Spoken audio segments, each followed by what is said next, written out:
2 मार्चला आहे होळी. 2 मार्चला संध्याकाळी प्रदोष काळामध्ये होळी प्रज्वलित केली जाईल. होळी प्रज्वलित केल्यानंतर दुसऱ्या दिवशी होळीची जी राख आहे, ज्याला होळीचं भस्म म्हटलं जातं, ते अनेक जण आपल्या घरी घेऊन जातात.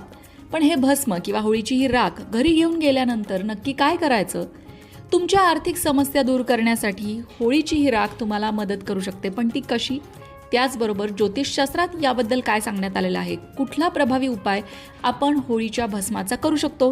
हे सगळं तर आपण आजच्या व्हिडिओत जाणून घेणारच आहोत. पण त्याचबरोबर असे कुठले इतरही प्रभावी उपाय आहेत जे होळीच्या दिवशी केल्याने आपल्या घरातल्या अडचणी, आर्थिक समस्या दूर होऊ शकतात, ते सुद्धा बघणार आहोत.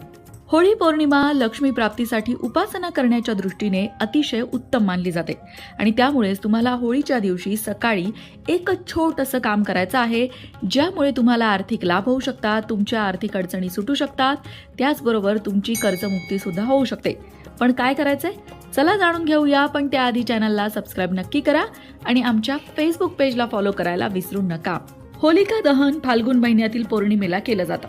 रंग, आनंद आणि आनंदासोबतच वाईट वृत्तींवर विजयाचा हा सण आहे. होलिका दहन केल्याने आजूबाजूच्या नकारात्मक शक्तींचा नाश होऊन जीवनात आनंद निर्माण होतो. जीवनात सकारात्मकता येते, सुख समृद्धी येते. अशा सगळ्याच दृष्टीने होळीचा सण खूप खास आहे आणि हीच सकारात्मकता आपल्याही आयुष्यात यावी, यासाठी होळीची राख श्रद्धेने आपण आपल्या कपाळाला लावतो.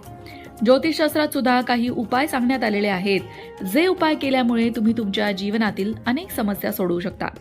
आर्थिक संकट दूर करण्याचा सुद्धा उपाय यामध्ये आहे. आर्थिक संकट दूर करण्यासाठी होलिकेचे भस्म लाल कपड्यात बांधून ते तिजोरीमध्ये ठेवा. तसंच त्या राखेची छोटीशी पुडी बनवा आणि ती पुडी तुम्ही तुमच्या पर्समध्ये सुद्धा ठेवू शकता. त्यामुळे तुमची आर्थिक स्थिती चांगली होईल. आता वळूया त्या मुख्य उपायाकडे, जो तुम्हाला होळीच्या दिवशी सकाळी करायचा आहे. होळीच्या दिवशी सकाळी तुम्हाला काय करायचंय? होळी पौर्णिमेला सकाळी 10 वाजता पिंपळाच्या वृक्षावर देवी लक्ष्मीचं आगमन होतं. म्हणून ज्या व्यक्तीला आर्थिक विवंचना असतील, त्या व्यक्तीने पिंपळाच्या वृक्षाखाली जावं, तिथे पिंपळाला पाणी घालावं आणि तिथे बसून कुठल्याही लक्ष्मी मंत्राचा जप करावा किंवा एखाद्या लक्ष्मी स्तोत्राचं पठण करावं. मग ते श्रीसूक्त असेल किंवा महालक्ष्मी अष्टक असेल किंवा एखादा लक्ष्मीचा मंत्र असेल, अशा कुठल्याही मंत्राचा जप तुम्हाला त्या पिंपळाच्या झाडाखाली बसून करायचा आहे. त्यामुळे तुमच्या आर्थिक समस्या दूर होतील. मित्रांनो, हा उपाय करायला अगदी सोपा आहे. याच्यासाठी कुठलाही खर्च तुम्हाला येणार नाहीये. फक्त काय करायचंय तर सकाळी 10च्या दरम्यान तुम्हाला पिंपळाच्या झाडाजवळ जायचं आहे, पिंपळाच्या झाडाला नमस्कार करायचा आहे आणि तिथे बसून तुम्हाला एखाद्या लक्ष्मी मंत्राचा जप करायचा आहे. यामुळे माता लक्ष्मीची कृपा आपल्यावर होते. त्याचबरोबर होळीच्या दिवशी तुम्ही आणखीनही काही उपाय करू शकता, ज्याचा फायदा तुम्हाला